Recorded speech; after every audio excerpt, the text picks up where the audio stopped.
এইটা কোনো প্রতিবাদের ভাষা হলো না। আসলে প্রতিবাদের ভাষায় খেলা বন্ধ, ক্রিকেটাররা জিম। দফায় দফায় বৈঠকের আমন্ত্রণ, তারপরও মন গলানো যায়নি লিগ বর্জন করা ঢাকার ৪৪ ক্লাবের।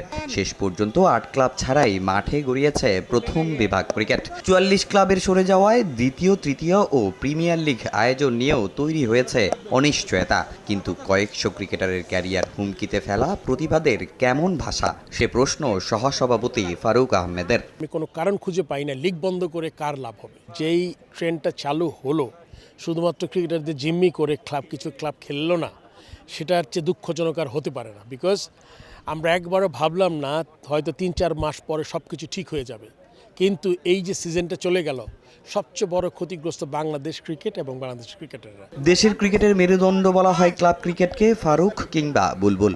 জাতীয় দলের অনেক তারকাই উঠে এসেছেন এখান থেকে। তবে ফারুক আহমেদের মতে বছরের পর বছর এই ক্লাব ক্রিকেটকে জিম্মি করে ব্যক্তি স্বার্থ হাসিল করা ধ্বংসের পথে ঠেলে দিচ্ছে দেশের ক্রিকেটকে। তাই এবার বিকল্প পথে হাঁটার ইঙ্গিত দিলেন সহসভাপতি। দুঃখজনক হলো গিয়ে এই মুহূর্তে যে অবস্থা আমরা গেছি, আমরা যদি ক্রিকেটটাকে সাস্টেনেবল করতে চাই তাহলে আমাদের আঞ্চলিক ক্রিকেট এবং পুরো দেশে কনস্ট্রাকটিভ ওয়েতে ক্লাব ক্রিকেট বাংলাদেশ ক্রিকেটের বলবো প্রাণভোমরা বলতাম, কিন্তু ক্লাব ক্রিকেট ছাড়াও যাতে আমাদের আরও কিছু ক্রিকেট হয় পুরো বাংলাদেশে, যেখান থেকে আমরা ট্যালেন্টেড শুধুমাত্র ক্লাব ক্রিকেট, আমি আশা করব যাতে আমরা শুধুমাত্র ক্লাব ক্রিকেট নির্ভরশীল না হয়ে যাই।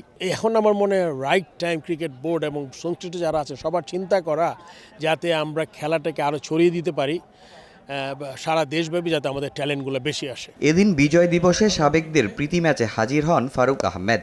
ম্যাচ শেষে পুরস্কার তুলে দেন তিনি। ক্রিকেটের প্রতি এখনও সবার এমন নিবেদন দেখে খুশি ফারুক। প্রতিবারই সবাইকে এভাবে পাশে চান সহসভাপতি।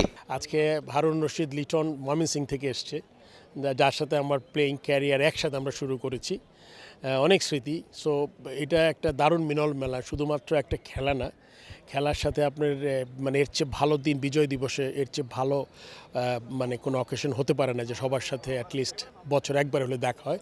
এটা সত্যি কথা, আমি লাস্ট 3-4টা আসতে পারিনি, আমি ছিলাম না দেশে, মিস করেছি। তো আজকে খুব ভালো লেগেছে, আমি টিমের ম্যানেজার ছিলাম, আমার টিমটা জিতেছে, বাট এখানে হারা জিতে আসলে সবচেয়ে বড় কথা না, এর ক্রিকেটের জয় হয়েছে। তামিম হোসেন, সময় সংবাদ, ঢাকা।